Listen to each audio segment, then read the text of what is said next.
I'm Paul Manners. I am co-director of the National Coordinating Centre for Public Engagement in the UK. And we were established about 16 years ago to really support the research sector in the UK to be more open, engaged, inclusive in how they work. My work in engagement has been over 3 decades. And what I've seen is a real progression, I think, from the early days when it was more about the understanding of science and the communication of it to people, to a move towards a more open, dialogic, engaged approach. Now I think a real interest in the more collaborative modes of citizen engagement, participatory practice. And as we've moved as a movement, I think the broader kind of framing of science has become more open.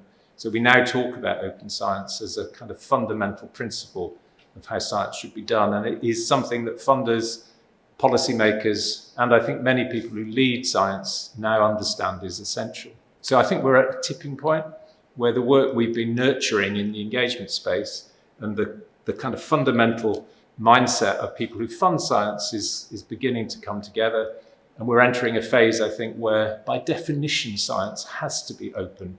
And that is how you do good science. And that, I think, is something to welcome. Times of crisis, I think, really bring into focus why openness matters. During COVID-19, I think there was massive interest in science, but also, I think, a significant amount of misunderstanding and mistrust of our work. And I think that is a symptom of how we need to become routinely open in our approach. And so we need to take from that a real kind of strategic focus on how, as we move into the future, engagement, openness, and ethical practice becomes the absolute guiding principles of how we work and how we enter into conversation constantly and anticipate the issues that might arise, but also listen to the sensitivities and draw in the expertise so that the science we do is a public good. I think for all of us who work in science, who work in science engagement, COVID-19 was a real wake-up call, I think, to both the huge kind of public interest in science, but also the risks if we are not as engaged and open and thoughtful in how we communicate and do our science as we should be.